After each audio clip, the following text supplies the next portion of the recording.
Hello everyone. So today we are going to start a new chapter of class 11th biology, that is cell, the unit of life. Cell. So now question arises that what is cell and what is unit of life. So unit of life क्या है? ठीक है, unit मतलब basic thing क्या है? Unit का मतलब क्या होता है? Smallest amount which fulfills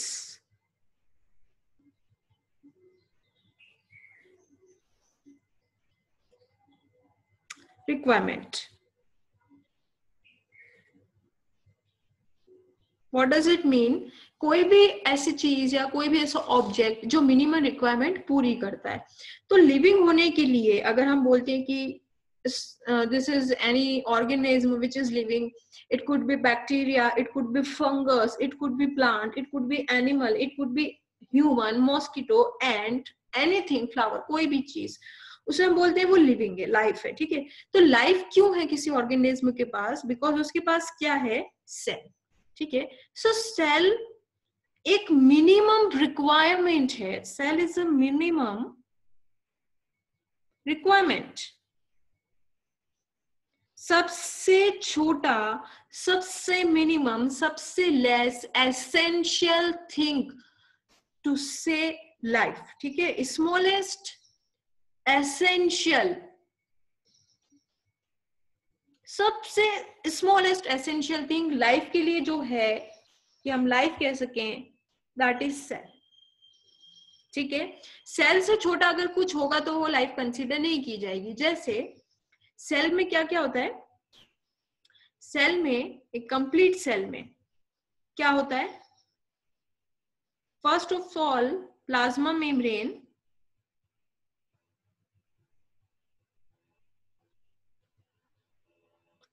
cell wall भी है, बट सेल वॉल कहीं होती है किन्हीं ऑर्गेनिज्म में एंड किसी ऑर्गेनिज्म में सेल वॉल नहीं होती, बट प्लाज्मा मेम्ब्रेन सब में होती है. Then nucleus and finally cytoplasm, और उसमें सेल ऑर्गेनेल होते हैं, Golgi and mitochondria and endoplasmic reticulum. कई बार नहीं भी होते सेल ऑर्गेनेल, बैक्टीरिया वगैरह में बहुत ज्यादा सेल ऑर्गेनेल नहीं होते, बट साइटोप्लाज्म है. साइटोप्लाज्म क्या है? एक जेल लाइक हमारा सॉल्यूशन है. What is the meaning of gel like solution? बहुत सारे मिनरल्स एंड बहुत सारे कंपोनेंट्स होते हैं. So basic thing is nucleus, plasma membrane, cytoplasm, it is cell. ठीक है, ये सब कुछ कंपोनेंट, अगर ये 3 कंपोनेंट्स हैं, ठीक है, nucleus, plasma membrane and cytoplasm, और if these 3 components are present together with this specific arrangement. ठीक है, ये स्पेसिफिक अरेंजमेंट है. स्पेसिफिक अरेंजमेंट में प्लाज्मा मेम्ब्रेन है जिसके अंदर साइटोप्लाज्म है एंड साइटोप्लाज्म में न्यूक्लियस फ्लोट कर रहा है. इस अरेंजमेंट में अगर ये तीनों कंपोनेंट हैं, ये nucleus, plasma membrane and cytoplasm, then we can say this is a cell. ठीक है, and this is a single cell, एक सेल के ये कंपोनेंट है, and we can say this is living. This is living. So unit of life क्या है? आप किस चीज को लाइफ बोलेंगे, किस चीज को लिविंग बोलेंगे? वो चाहे ऑर्गेनिज्म एक सेल का बना हुआ हो, सेल इज मिनिमम रिक्वायरमेंट, सबसे कम रिक्वायरमेंट है लिविंग कहलाने के लिए. वो क्या है? सेल. किसी एक ऑर्गेनिज्म में अगर सिर्फ एक सेल है, ठीक है, ये एक सेल है किसी ऑर्गेनिज्म में, बहुत सारे बैक्टीरिया हो गए, अमीबा हो गया, ठीक है, ये इतना है स्ट्रक्चर, तो आप बोलेंगे कि लिविंग है.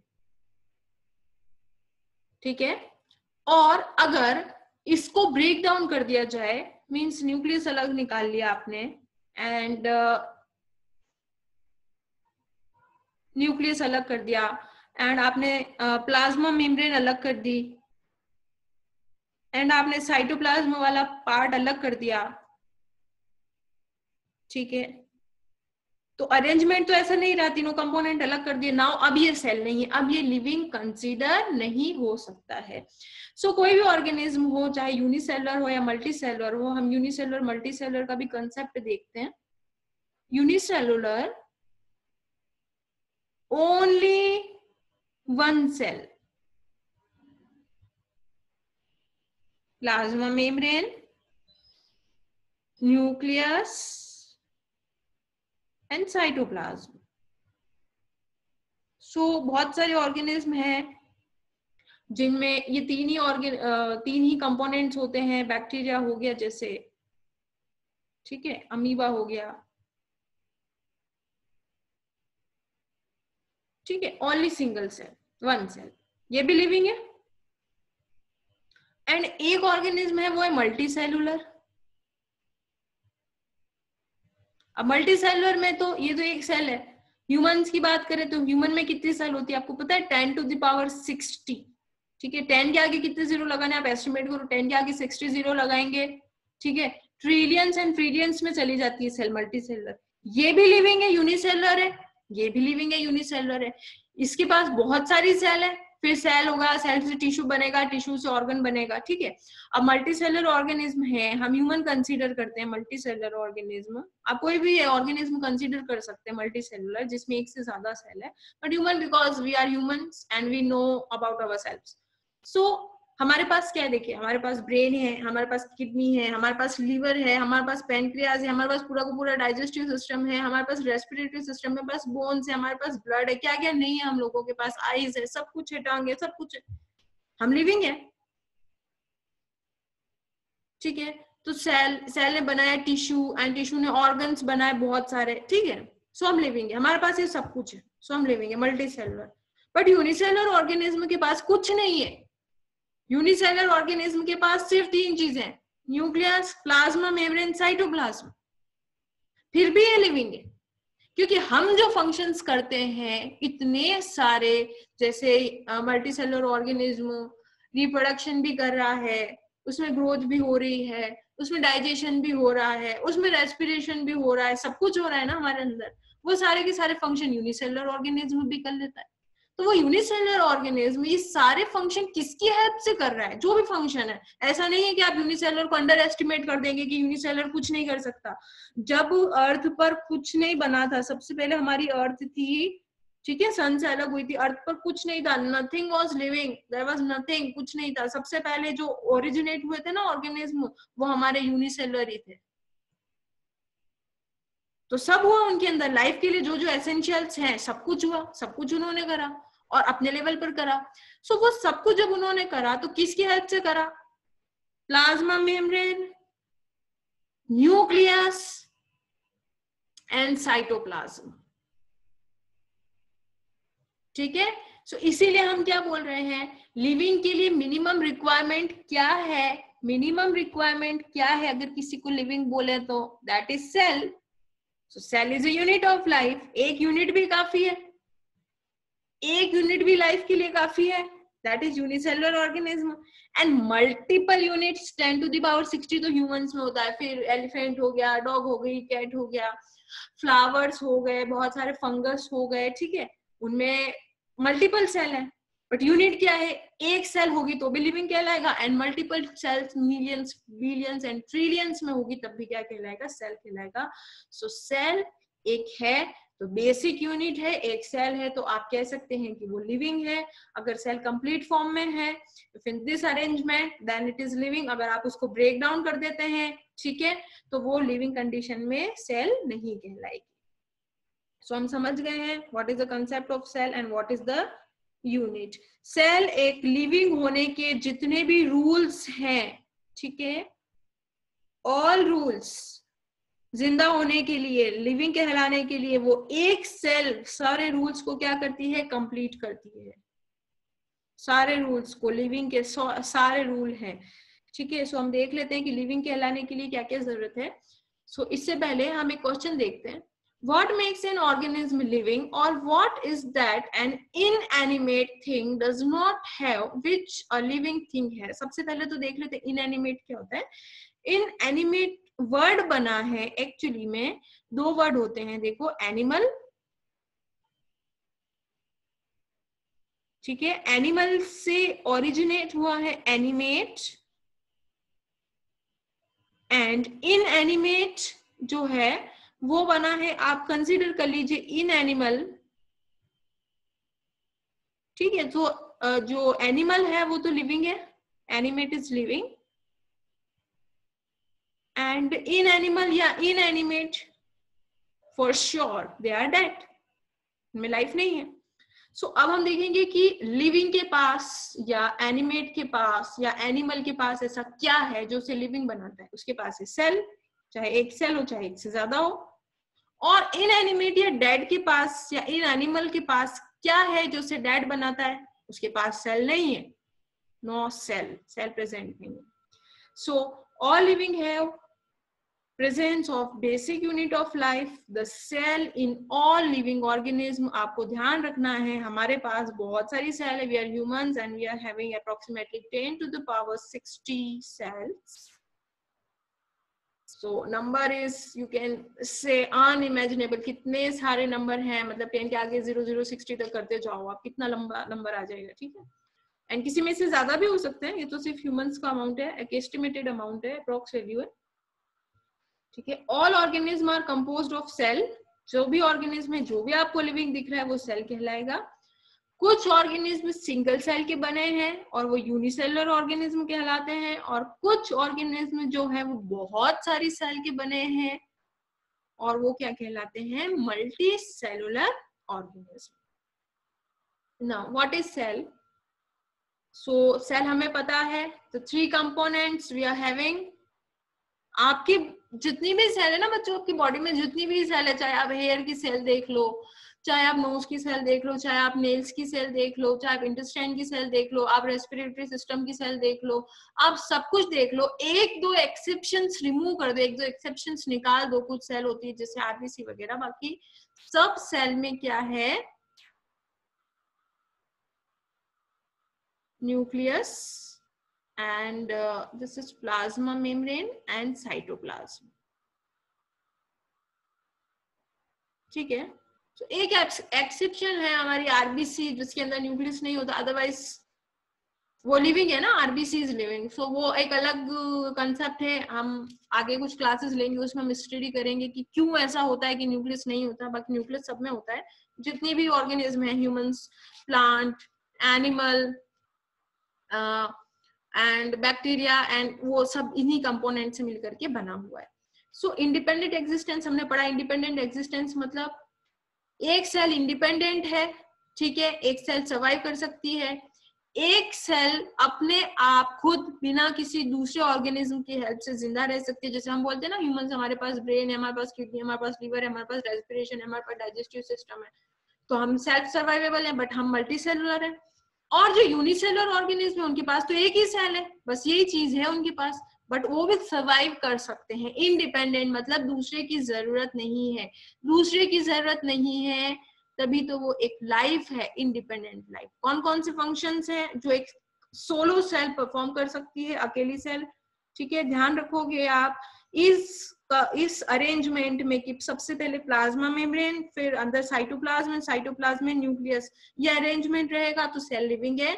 आप इसे ब्रेक डाउन कर दोगे, आपने सेल के कंपोनेंट्स को तोड़ दिया, देन आप नहीं कह सकते वो लिविंग नहीं, फिर वो टूट गया है। तो बेसिक यूनिट तो यही है, ये बेसिक यूनिट है, इन 3 कंपोनेंट से यूनाइट होकर के एंड आपका लिए कुछ लिविंग थिंग प्रोड्यूस करी है। आप ब्रेक डाउन कर दोगे इसको, कोई लिविंग नहीं, कुछ नहीं, कोई लाइफ नहीं। क्या क्या परफॉर्मेंस हो सकते हैं एक सेल के? ग्रोथ हो सकती है, रिप्रोडक्शन हो सकता है, सेंस हो सकता है ना। What is sense?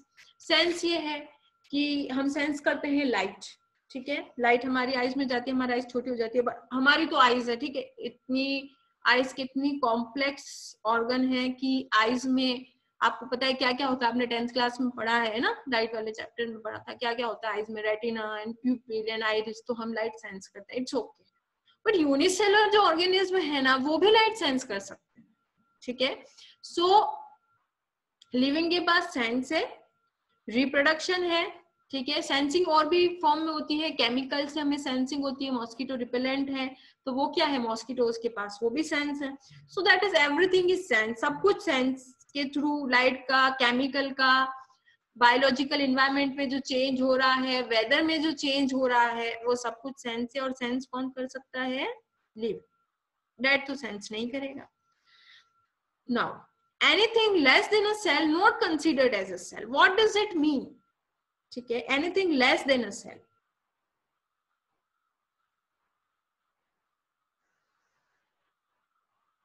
ठीक है, लेस देन अ सेल का क्या मतलब है? देखो, लेस देन अ सेल का ये मतलब है कि हमने पढ़ा है कि सेलुलर कंपोनेंट होने के लिए क्या चाहिए?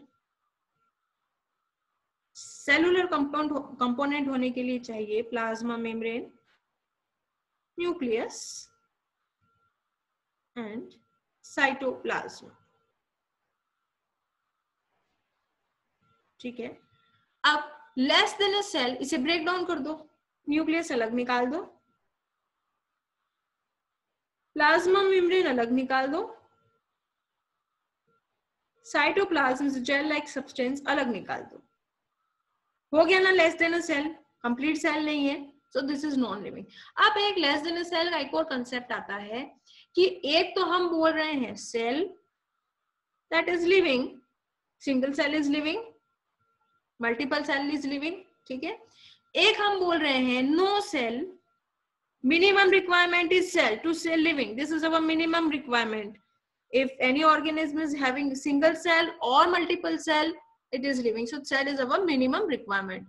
No cell means dead. ये चीज तो समझ में आ गई हम लोगों को बहुत अच्छे से। अब ये लेस देन अ सेल क्या चीज है? ठीक है, लेस देन अ सेल। ठीक है बच्चों, less than a cell. Now less than a cell, virus का नाम सुना है? वायरस। ठीक है, वायरस में क्या होता है हम देखते हैं, ये तो हमारा सेल है, ठीक है, हम इसे कंप्लीट सेल मान रहे हैं, इंडिपेंडेंट है। ठीक है, बैक्टीरिया हो, अमीबा हो, यूनिसेलुलर, मल्टीसेलुलर हो, कॉकरोच हो गया, अर्थवर्म हो गया, मॉस्किटो हो गया, कोई फ्लावर हो गया, कोई एल्गी हो गई, कोई फंगस हो गया, मल्टीपल सेल है, इंडिपेंडेंट है। ठीक है, तो या तो हम दो चीज में डिवाइड कर रहे थे, या तो सेल लिविंग में डाल रहे थे एंड नॉन सेल डेड में डाल रहे थे। अब ये लेस देन अ सेल क्या कंसेप्ट है? That is virus. वायरस में क्या क्या होता है हम देखते हैं। वायरस में होता है एक कवर। ठीक है, ये जो कवर है, प्लाज्मा मेम्ब्रेन नहीं बोलेंगे ना, plasma membrane is something really different. एक कवर है या कोट, और वो कोट किसका बना हुआ है? प्रोटीन का। ठीक है, और अंदर इसके प्रेजेंट है डीएनए और इट कुड बी आरएनए। आप में से बहुत सारे बच्चे डीएनए के बारे में जानते हैं, डीऑक्सीराइबोन्यूक्लिक एसिड, एंड आरएनए के बारे में अगर आप जानते हैं नहीं जानते, इट्स ओके, ये दोनों होते हैं। ठीक है, इसके अलावा कुछ नहीं होता। You can not say that DNA RNA is in nucleus, plasma membrane नहीं, साइटोप्लाज्म नहीं। अब ये वायरस क्या है? Less than a cell. ठीक है, अब ये कभी तो लिविंग शो करता है और कभी नॉन लिविंग शो करता है। वायरस कभी लिविंग शो करेगा और कभी क्या शो करेगा? नॉन लिविंग शो करेगा। देखते हैं वायरस कब लिविंग शो करता है और कब नॉन लिविंग शो करता है। सो वायरस इज लिविंग और वायरस इज नॉन लिविंग। क्या बना हुआ है वायरस? किसका बना हुआ है? Protein coat and DNA and RNA, इधर डीएनए और आरएनए। ठीक है, दोनों में से कुछ भी हो सकता है। कंप्लीट सेल नहीं है, पक्की बात है। कंप्लीट सेल होने के लिए क्या चाहिए? न्यूक्लियस, प्लाज्मा मेम्ब्रेन, साइटोप्लाज्म, वो भी एक परफेक्ट अरेंजमेंट में, परफेक्ट इसी तरीके के अरेंजमेंट में, नहीं तो हम इसको सेल नहीं बोलेंगे। ठीक है, अब क्या है, एक नॉर्मल सेल ले लो, नॉर्मल सेल ले ली। ठीक है, living cell, plasma membrane, nucleus, cytoplasm. ठीक है, अब ये जो वायरस है ना अपना, अभी वायरस चल रहा है ना, कोरोना वायरस, कोविड-19 वायरस है। ठीक है, सेम चीज है। एक तो प्रोटीन कोड होगा बाहर बॉडी के, प्लाज्मा मेम्ब्रेन अलग ही, बच्चों ध्यान रखना, प्रोटीन कोड और प्लाज्मा मेम्ब्रेन में बहुत फर्क है। आप ये नहीं सोचो कि प्लाज्मा मेम्ब्रेन है तो प्रोटीन कोड से उसे मैच कर ले, नो, वेरी डिफरेंट। और क्या है अंदर? डीएनए और आरएनए। ठीक है, ये वायरस है। ठीक है, तो जो हमारा कोरोना वायरस है वो भी इसी तरीके का बना हुआ है। सारे वायरस में बस ये चीज होती है, या तो डीएनए होता है, आरएनए होता है, बाकी सब कुछ सेम होता है, वो प्रोटीन कोड, आइदर डीएनए और आरएनए, और कुछ नहीं है इसके पास। कोई सेल ऑर्गेनेल नहीं है, कोई साइटोप्लाज्म नहीं है, कुछ नहीं है। ठीक है, अब ये क्या है? Less than a cell. Less than a cell, ठीक है। अब ये लिविंग कब होगा? अगर ये किसी लिविंग सेल में चला जाता है वायरस, ठीक है, वायरस कहाँ घुस गया? लिविंग सेल में, ठीक है। वायरस सेल लिविंग में घुस गया है, तो अब हमने क्या एक चीज हमने पढ़ी थी, that independent existence. Independent existence मतलब हम खुद इंडिपेंडेंट है, ठीक है। लिविंग सेल जो है वो तो इंडिपेंडेंट है, अपना काम खुद कर रही है सारा, है ना। एक यूनिसेल ऑर्गेनिज्म सब कुछ कर सकता है, एक मल्टीसेल ऑर्गेनिज्म सब कुछ कर सकता है। वायरस जो है ये अगर किसी लिविंग सेल में एंटर कर रहा है, ठीक है, ये लिविंग सेल है और इस लिविंग सेल में क्या ले रहा है? ये एंट्री ले रहा है, ठीक है। तो जैसे ये लिविंग सेल में एंट्री लेगा वायरस, वायरस हो जाएगा लिविंग। वायरस कब लिविंग होगा? Virus is generally dead, but क्योंकि लिविंग सेल तो इंडिपेंडेंट है ना, वो अपना काम खुद कर सकती है। तो वायरस जब आपकी बॉडी से बाहर है, वायरस जब किसी भी लिविंग ऑर्गेनिज्म की बॉडी से बाहर है, वो लिविंग ऑर्गेनिज्म बैक्टीरिया हो सकता है, वो लिविंग ऑर्गेनिज्म फंजाई हो सकती है, प्लांट, एनिमल, ह्यूमन, मॉस्किटो, कुछ भी हो सकता है, ठीक है। तो वायरस जब बॉडी से बाहर है तो virus is less than a cell. Less than a cell का मतलब नॉट सेल की कोई भी रिक्वायरमेंट पूरी नहीं करेगा। लेस देन सेल का क्या मतलब है? लेस देन सेल का मतलब सेल से कम है तो इंडिपेंडेंट एग्जिस्टेंस नहीं है, अपनी लाइफ खुद नहीं चला सकता। तो जब वायरस बॉडी से बाहर है, वायरस कहाँ है? आउटसाइड। एक तो बॉडी से बाहर है, ऊपर से क्या है? लेस देन सेल तो हमेशा ही रहेगा क्योंकि वायरस में कुछ नहीं होता, वायरस में जस्ट प्रोटीन कोड और डीएनए आरएनए होता है। सो बाहर है, नॉन लिविंग है, ठीक है, तो इंडिपेंडेंट नहीं है। वायरस क्या है? इंडिपेंडेंट नहीं है, वायरस इज डिपेंडेंट। अरे बच्चों बात समझ में? वायरस डिपेंड करता है, किस पे डिपेंड करता है? लिविंग में घुस गया, इसलिए आपको कहते हैं बार बार हाथ धो ताकि आप वायरस को अपनी बॉडी में आने से पहले डिस्ट्रॉय कर दो। एक बार बॉडी में आ गया ना तो सेल में आ जाएगा। हमारी लिविंग सेल इंडिपेंडेंट है और हमारी सेल में आने के बाद वायरस क्या हो जाएगा? लिविंग हो जाएगा, ठीक है। वायरस किसी में भी जा सकता है, किसी भी लिविंग सेल में जा सकता है, एनिमल की हो, प्लांट की हो, कोई भी लिविंग सेल, कोई भी इंडिविजुअल लिविंग होना चाहिए, ठीक है। लेकिन वायरस नॉन लिविंग कब है? ये वायरस है, ठीक है, और इसका वायरस का अपना एक कंपोजिशन है, ठीक है। अब आपने इसे लिविंग सेल में एंट्री नहीं करने दी, ठीक है। लिविंग सेल में आपने इसकी एंट्री क्या कर दी? नहीं होने दी, ठीक है। तो ये वायरस जो है अब क्या कहलाएगा? डेड। वायरस इज डेड, ठीक है। So less than a cell है, कंप्लीट सेल नहीं है। कंप्लीट सेल के कंपोनेंट्स हमें पता है। कंप्लीट सेल में क्या होना चाहिए? Plasma membrane, nucleus, cytoplasm, minimum requirement. इससे ज्यादा कुछ होते ठीक है, सेल वॉल वगैरह आगे ऊपर होती है, बट मिनिमम रिक्वायरमेंट यही है। सो वायरस के पास ये सब नहीं है, और बच्चों वायरस के पास ये सब नहीं है तो फिर वायरस लिविंग नहीं है, वायरस डिपेंडेंट नहीं है, सॉरी इंडिपेंडेंट नहीं है, दूसरे पे डिपेंड है। अब ये लिविंग नॉन लिविंग में फ्लक्चुएट करता है। लिविंग कब है? जब किसी लिविंग सेल में एंट्री ले लेगा, और नॉन लिविंग कब है? जब लिविंग सेल से कहाँ रहेगा? बाहर, then it is considered as dead. So question क्या था, हमने क्या स्टार्ट करा था? Anything less than a cell is not considered as a cell. या तो आप सेल को ब्रेक डाउन कर दो, या सेल को कंप्लीट नहीं करता, कॉम्प्लीमेंट नहीं करता वायरस।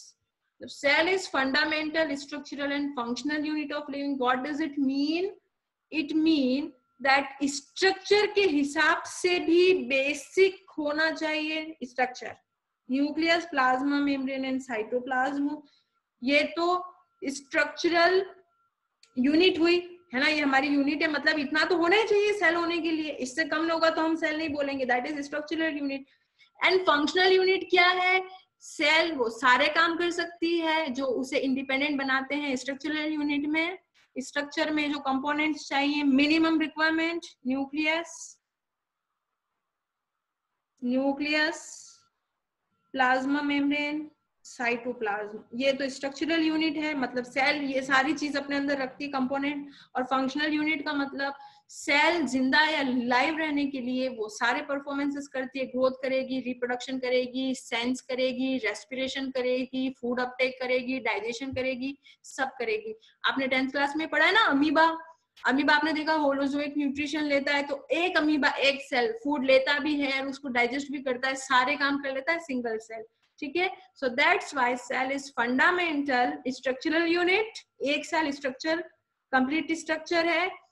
लिविंग के लिए जो कंपोनेंट होने चाहिए लिविंग कहलाने के लिए वो एक सेल में प्रेजेंट है, और लिविंग कहलाने के लिए जो सारे फंक्शंस करने चाहिए वो भी एक सेल कंप्लीट करती है। That's why a cell is known as fundamental, structural and functional unit of life, because it carries all the structures needed for life, that is this basic things, nucleus, plasma membrane, cytoplasm, and it carries all of the functions which are necessary to perform life.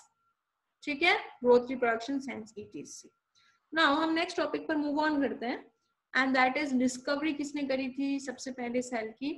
जो बहुत time पहले scientific equipments इतने ज्यादा नहीं थे जितने आज के टाइम पे होते हैं। आज तो हमारे पास बहुत ज्यादा कह सकते हैं एडवांस लेवल आ गया है हमारे पास, ठीक है। तो सबसे पहले रॉबर्ट हुक ने सेल की डिस्कवरी करी थी, और एक्चुअली उन्होंने कॉर्क या बार्क की सेल देख ली थी। कॉर्क या बार्क आपको पता है पेड़ की जो छाल होती है, दैट इज, और वो कॉर्क और बार्क, ठीक है, इनमें भी कुछ डिफरेंस होता है, बट अभी हम कॉमनली कंसीडर कर रहे हैं cork part same thing.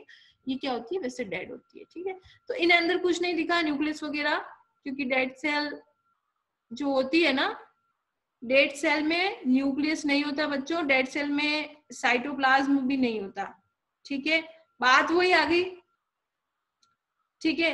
Living होने के लिए क्या होना चाहिए, न्यूक्लियस, प्लाज्मा मेम्ब्रेन, साइटोप्लाज्म, और डेड सेल जो होती है उसके अंदर साइटोप्लाज्म में न्यूक्लियस नहीं होता। तो उन्होंने जब माइक्रोस्कोप के थ्रू देखा 1665 में, सबसे पहले उन्होंने एक सेल की डिस्कवरी करी। सो ही सॉ दैट इस तरीके के उन्हें चैम्बर्स दिखे, ठीक है, माइक्रोस्कोप के नीचे। कॉर्क या बार्क का उन्होंने एक पार्ट लिया था, और ये चैम्बर दिखे, और इस चैम्बर को क्या बोला गया, सेल। क्या बोला गया इसको, सेल या सेलुला, और वो छोटे छोटे रूम्स हैं। सो माइक्रोस्कोप में उन्हें इस तरीके से दिखा, ठीक है। और उन्होंने क्या देखा था, एक्चुअली उन्होंने डेड सेल देखी थी, हनीकॉम जैसी दिखती है ये। एंड उसके बाद थोड़ा एडवांसमेंट होता गया, एंड एंटोन वॉन ल्यूवेनहॉक ने सबसे पहले एक लिविंग सेल देखी, ठीक है। तो थोड़ा एडवांसमेंट हो गया, थोड़ा एडवांस चले गए, उन्हें लिविंग सेल दिखी, वो मूवेबल थी लिविंग सेल।